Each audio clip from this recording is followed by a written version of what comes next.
Students, आज हम class 10 science chapter 11 colourful world में प्रेस बायोपिया के बारे में पढ़ेंगे। ये हमेशा हाइपरमेट्रोपिया जैसा ही होता है, लेकिन ये उन लोगों में पाया जाता है जिनकी उम्र बढ़ जाती है, जो बूढ़े हो जाते हैं। बूढ़े होने के कारण उनका जो आई का पावर ऑफ अकोमोडेशन है वो वीक हो जाता है, लॉस हो जाता है, जिस वजह से उनको नियर बाई ऑब्जेक्ट्स देखने में दिक्कत होने लगती है। अर्थात जो हमारा नियर पॉइंट है 25 सेंटीमीटर, वहाँ तक की वस्तु उन्हें अच्छे से दिखाई नहीं देती।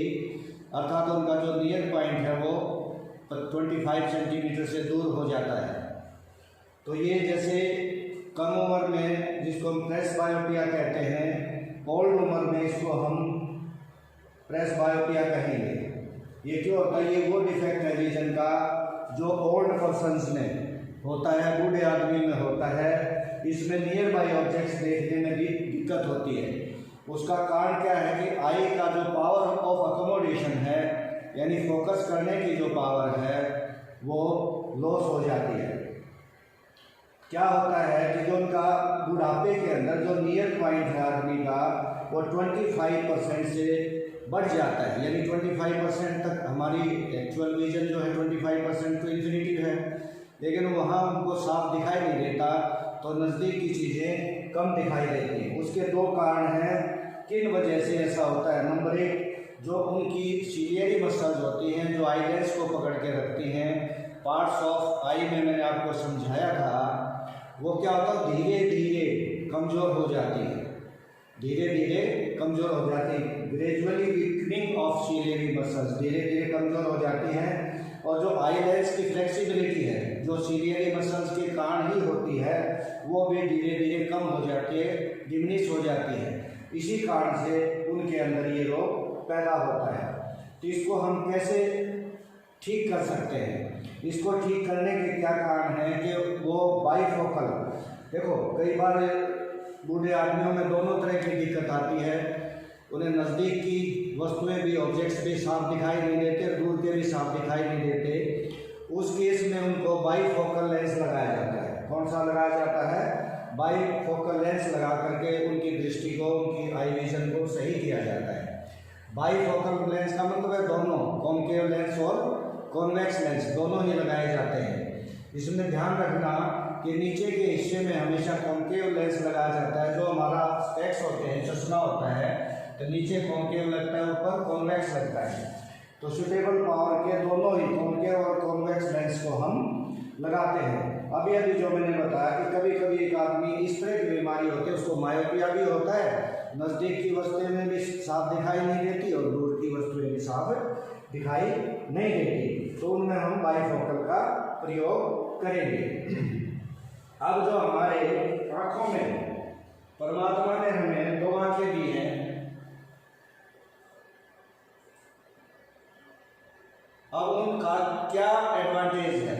देखिए, जो हमारी एक आँख है, आप उसको बंद करके भी देख सकते हैं, केवल 150 डिग्री तक ही देखती है, केवल 150 डिग्री तक ही देखती है। लेकिन दोनों आँखों में थोड़ा सा डिस्टेंस है, देखो बीच में, दोनों आँखें 180 डिग्री पर देखती है। एक आँख कितनी डिग्री पर देखेगी? 150 डिग्री पर। दोनों आँखें कितने डिग्री पर देखेंगी? 180 डिग्री पर। इससे क्या होगा? सबसे पहली बात है कि जो देखने का फील्ड है वो बढ़ जाएगा, वाइडर हो जाएगा। It gives a wider field of view, यानी देखने की का जो फील्ड है 150 टू 180 मीन्स बड़ा हो जाएगा। दूसरा ये होता है इसके अंदर कि जो ऑब्जेक्ट हमें साफ साफ दिखाई नहीं देते, एक आँख से जो ऑब्जेक्ट साफ दिखाई नहीं देता, फेंट सा दिखाई देता है, तो वो साफ साफ दिखाई देगा, उसमें ये हेल्प करेगी। तीसरा, ये 3D ऑब्जेक्ट्स को भी देखने में मदद करती है, 3 डायमेंशनल व्यू भी देती है।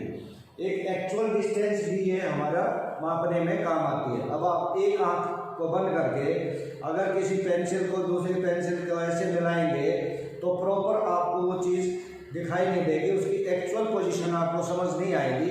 दोनों आँखों से आप बड़ा इजीली देख पाएंगे। इसलिए ये इनकी एडवांटेजेस हैं।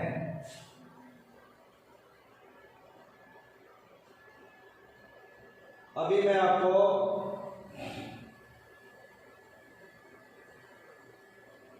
यहां बताऊंगा डिस्पर्सन क्या होता है। डिस्पर्सन देखिए, डिस्पर्सन का मतलब है स्कैटर हो जाना, डिस्पर्स हो जाना।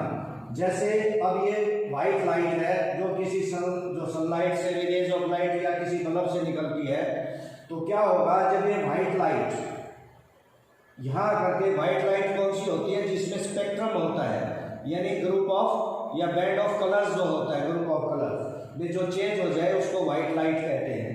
अब ये जब व्हाइट लाइट आएगी तो ये ग्लास प्रिज्म है, ग्लास प्रिज्म है।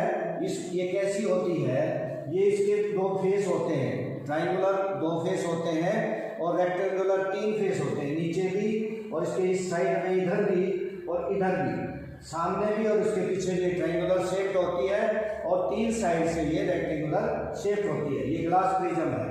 क्या होता है कि जब कोई भी व्हाइट लाइट इसके अंदर से पास होती है तो क्या होगा, ग्लास के अंदर से ये 7 कलर में स्प्लिट हो जाएगी। कितने कलर्स में? 7 कलर्स में स्प्लिट हो जाएगी। इसी फेनोमेना को हम कहते हैं स्पेक्ट्रम। जो 7 कलर में ये स्प्लिट हो गई तो उसको हम स्पेक्ट्रम कहेंगे। स्पेक्ट्रम है 7 कलर्स का। तो ये ऐसा क्यों होता है, इसका मेन कारण है। तो स्पेक्ट्रम क्या होता है, बैंड ऑफ 7 कलर्स, जो डिस्पर्सन व्हाइट लाइट के डिस्पर्सन की वजह से होता है, तो उसको हम स्पेक्ट्रम कहते हैं। अब इसके अंदर क्या होता है कि जो सबसे कम डेविएट होती है वो रेड लाइट होती है। सबसे कम जो डेविएट होगी वो रेड लाइट होगी और सबसे ज्यादा डेविएट होगी, एंगल ऑफ डेविएशन जिसका सबसे ज्यादा होगा, यानी कि जो सबसे ज्यादा मुड़ेगा वो वायलेट होगा। अब ये स्पेक्ट्रम बनने का कारण क्या है? स्पेक्ट्रम बनने का कारण है कि डेविएशन, सभी के एंगल्स ऑफ डेविएशन डिफर करते हैं एंड सभी जो ये कलर्स ऑफ लाइट्स हैं ये अलग अलग है, अलग अलग एंगल्स पे डेविएट होती हैं। तो ये अलग अलग जाती है, जो अलग अलग एंगल पे डेविएट होगी, ऐसे डेविएट होगी, फिर ज़्यादा डेविएशन, ज़्यादा ऐसे करके, तो हमें ये 7 कलर पे स्क्रीन पर लिया जा सकेगा। जो ये बैंड ऑफ 7 कलर्स है, इसी को हम व्हाइट लाइट को डिस्पर्सन के बाद जो बैंड ऑफ 7 कलर्स मिला उसको हम कहेंगे स्पेक्ट्रम। उम्मीद है आपको समझ आ गया होगा। तो लीस्ट डेविएशन किसका है? रेड लाइट का। और मैक्सिमम डेविएशन किसका है? वायलेट का। तो इसको याद करने के लिए हम कहेंगे विबगियो, जो आगे आप देखेंगे तो आपको उम्मीद है ये समझ आ गया होगा। अब देखिए एक्रोनिम क्या है? Group of alphabets. ये एक अल्फाबेट का ग्रुप बना दिया जो कलर्स का सीक्वेंस बनाता है। अल्फाबेट का एक ग्रुप बना दिया जो कलर्स का सीक्वेंस बनाता है, तो इसको हम क्या कहेंगे? एक्रोनिम। विबगियो, इसको याद रखो, विबगियो।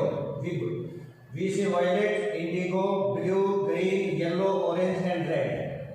अब इसमें एक फार्मूला होता है एंगल ऑफ डेविएशन, जो जिस एंगल पे ये डेविएट होती है वो is indirectly proportional to wavelength. Is indirectly proportional to wavelength. इसका मतलब क्या है कि जिसकी वेवलेंथ बढ़ेगी उसका एंगल ऑफ डेविएशन बढ़ेगा।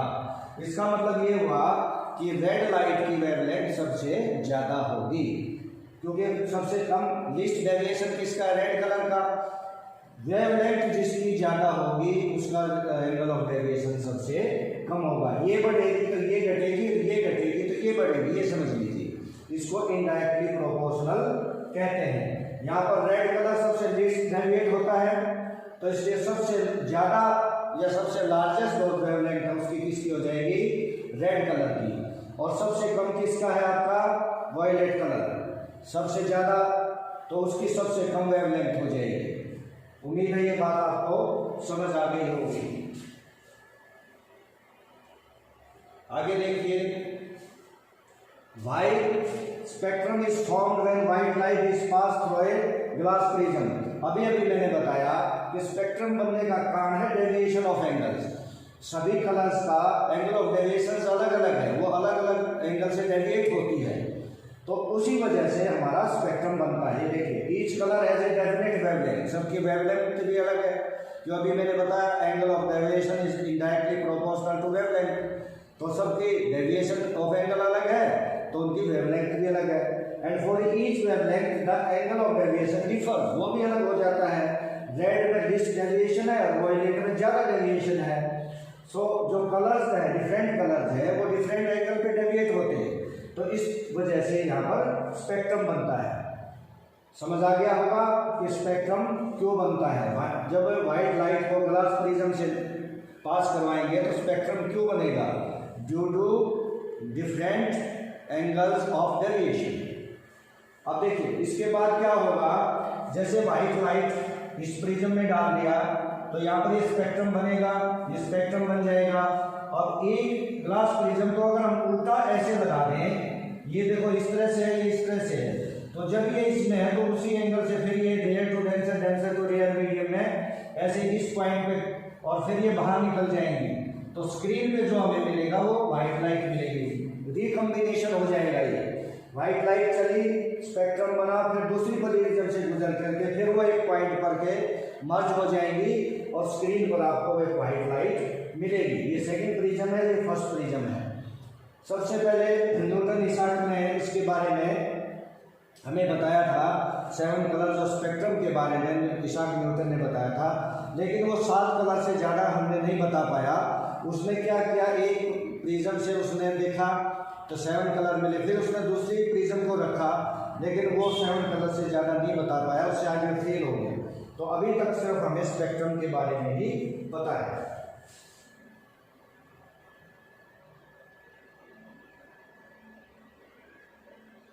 अब यहाँ पढ़ेंगे प्रिज्म, एक पीस ऑफ ग्लास है, पिरामिडिकल पीस ऑफ ग्लास है, जिसमें अभी भी मैंने बताया था 2 रेक्टेंगुलर बेस है और 3 रेक्टेंगुलर, 2 ट्राइंगुलर बेस है और 3 रेक्टेंगुलर लेटरल सरफेसेस होते हैं। ठीक है जी। एंगल ऑफ प्रिज्म, ये जो दोनों एडजॉइनिंग लेटरल सरफेसेस हैं, ये दोनों के दोनों, इनके बीच को हम एंगल ऑफ प्रिज्म कहते हैं। अब मैं आपको बताऊंगा refraction through glass prism, refraction through glass prism. तो आप देखिए ये आपके सामने है, ये इंसिडेंट रे है। अब ये इंसिडेंट रे एस पर रूल तो ऐसे जाना चाहिए, सीधा का सीधा। ये नॉर्मल है, नॉर्मल हमेशा बनाओ, इधर भी नॉर्मल बनाओ, N dash N M dash normal है। लेकिन जब रेयर टू डेंसर जाएगी तो बेंड्स टुवर्ड्स द नॉर्मल, इस डायरेक्शन में ये मूवमेंट करेगी, और फिर बाहर जाएगी तो इस तरह हो जाएगी, अवे फ्रॉम द नॉर्मल। ठीक है जी। तो जो ये रे ऐसे, अब जब ये इमर्जेंट रे, इसको इमर्जेंट रे कहते हैं। ठीक है, ये इंसिडेंट रे, रिफ्रैक्टेड रे, इमर्जेंट रे। एक्चुअल में तो इसको ऐसे जाना चाहिए था, लेकिन क्या होगा, अगर हम इनको ऐसे ले जाएं, इसको ऐसे ले जाएं, तो इनके बीच में जो एंगल बनेगा, इंसिडेंट रे और इमर्जेंट रे के बीच में जो एंगल बनेगा, उसको कहेंगे एंगल ऑफ डेविएशन। क्या कहेंगे? Angle of deviation. एक्चुअल में एक ऐसे जाएंगे और इसको अगर पीछे ले जाए तो ये ऐसे, तो जो इनके बीच का मैग्नीट्यूड है, जो ये इनके बीच का एंगल है, इसको कहेंगे एंगल ऑफ डेविएशन। इसको कहेंगे इमर्जेंट रे, ये इंसिडेंट रे, ये रिफ्रैक्टेड रे, ये नॉर्मल रे। ठीक है जी। तो एंगल ऑफ डेविएशन मैंने बताया, ये angle between incident ray and emergent रे। एंगल बिटवीन, ये देखो ये angle between incident ray and emergent रे, ये इमर्जेंट रे है, ये इंसिडेंट रे, इनके बीच के एंगल को हम क्या कहेंगे? Angle of deviation. देखो अभी मैं आपको बता रहा था, इसाक न्यूटन के बारे में मैंने आपको अभी बताया कि वो पहला आदमी था जिसने सनलाइट का यूज करके स्पेक्ट्रम बनाया था, यानी 7 कलर्स को बताया था। उसने क्या किया, एक ग्लास प्रिज्म ली, उसके अंदर से सनलाइट को पास किया और उसने क्या किया, बैंड ऑफ 7 कलर्स को पाया, उसने उनको फॉर्म किया। उसने फिर उनको आगे कोशिश की, दूसरी प्रिज्म रखने के बाद फिर कोशिश की कि वो ज़्यादा कलर्स को ले पाए, but he failed to obtain more colours, लेकिन वो 7 कलर से ज़्यादा को ऑब्टेन नहीं कर पाया। फिर उसने क्या किया, एक स्पेक्ट्रम सनलाइट से किया और एक आइडेंट इन्वर्टेड करके, जैसे कि मैंने अभी बताया था कि रिकॉम्बिनेशन ऑफ कलर, फिर से वो व्हाइट कलर में एक प्रिज्म सीधी ऐसे रख दी, अभी बताया था, दूसरी उल्टी करके रख दी, और इमर्ज एट व्हाइट लाइट, फिर से वो व्हाइट लाइट में कन्वर्ट हो गई। What is referred as white light? कोई भी लाइट जो स्पेक्ट्रम बनाती है, जैसे सनलाइट बनाती है, सनलाइट में स्पेक्ट्रम होता है, 7 कलर्स होते हैं, उसके अलावा कोई भी लाइट जो स्पेक्ट्रम बनाए जिससे 7 कलर फॉर्म हो, उसको हम व्हाइट लाइट कहेंगे। तो व्हाइट लाइट क्या है, referred, what is referred as white light. White light वो है सनलाइट के अलावा, कि सनलाइट की तरह से ही कोई और लाइट अगर 7 कलर्स बनाती है या स्पेक्ट्रम बनाती है तो उसको हम कहेंगे व्हाइट लाइट। क्या कहेंगे, व्हाइट लाइट। अब हम आगे पढ़ेंगे टोटल इंटरनल रिफ्लेक्शन। ये बहुत ही इंपॉर्टेंट है, टोटल इंटरनल रिफ्लेक्शन। इसमें आपको एक चीज का ध्यान रखना है, इसमें जो रे ऑफ लाइट है वो डेंसर टू रेयर मीडियम में जाएगी, डेंसर टू रेयर। किसमें, हमेशा always remember denser to rare. और क्या होता है जब डेंसर टू रेयर में जाती है तो वो जो रे ऑफ लाइट है वो bends away from the normal.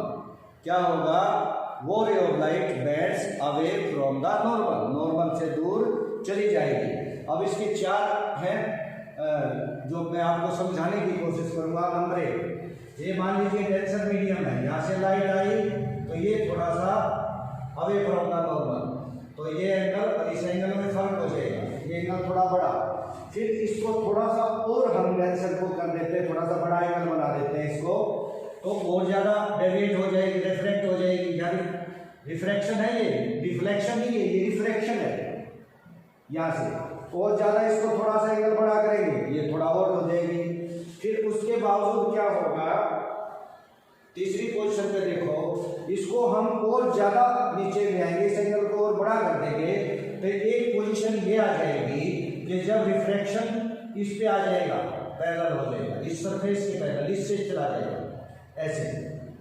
तो यहाँ पर जो एंगल बनेगा उसको हम क्रिटिकल एंगल कहेंगे। Critical angle is equal to इसका 90 डिग्री। जब ये 90 डिग्री हो जाएगा, angle of refraction, always remember, जब एंगल ऑफ रिफ्रैक्शन 90 डिग्री हो जाएगा, कितना, 90, तब ये क्रिटिकल एंगल कहलाएगा। क्या कहेंगे इसको, क्रिटिकल एंगल बन गया। कब, जब एंगल ऑफ रिफ्रैक्शन 90 हो जाएगा। अब क्या होता है इसके बाद कि एक पोजीशन और आती है, इससे ज़्यादा ये रिफ्रैक्ट नहीं हो सकती, 90 डिग्री से ज़्यादा रिफ्रैक्शन नहीं हो सकता है। अब अगर मैं इस एंगल को और थोड़ा सा बड़ा कर दूँ, थोड़ा सा और बड़ा कर दूँ, तो यहाँ से ये लाइट वापस सेम मीडियम में चली जाएगी। टोटल लाइट, याद रखना, टोटल लाइट इंटरनल, ये इंटरनल है, डेंसर मीडियम से वापस इसी में मुड़ जाएगी। टोटल लाइट 100% लाइट मुड़ जाएगी, तो इसको कहेंगे टोटल इंटरनल रिफ्लेक्शन। ये रिफ्लेक्शन हो जाएगी, रिफ्लेक्शन, रिफ्रैक्शन नहीं, 90 डिग्री से आगे रिफ्लेक्शन नहीं हो सकती है, तो ये हो जाएगी total internal reflection.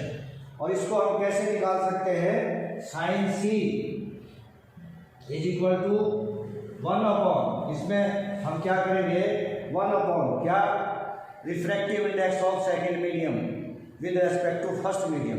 Second medium अगर हम मान लो ग्लास ले लेते हैं, फर्स्ट मीडियम एयर, तो क्या लिखेंगे, sine C. Angle of critical angle को कैसे निकालेंगे, critical angle is equal to sine C, C means critical angle, is equal to 1/, नीचे लिखेंगे 1/, क्या, refractive index of glass with respect to air. ये इसको निकालने का तरीका है। ठीक है, ये सब मैंने आपको अभी समझा दिया है। तो आज का टॉपिक हम इतना ही करेंगे, बाकी कल। Thank you, have a nice day.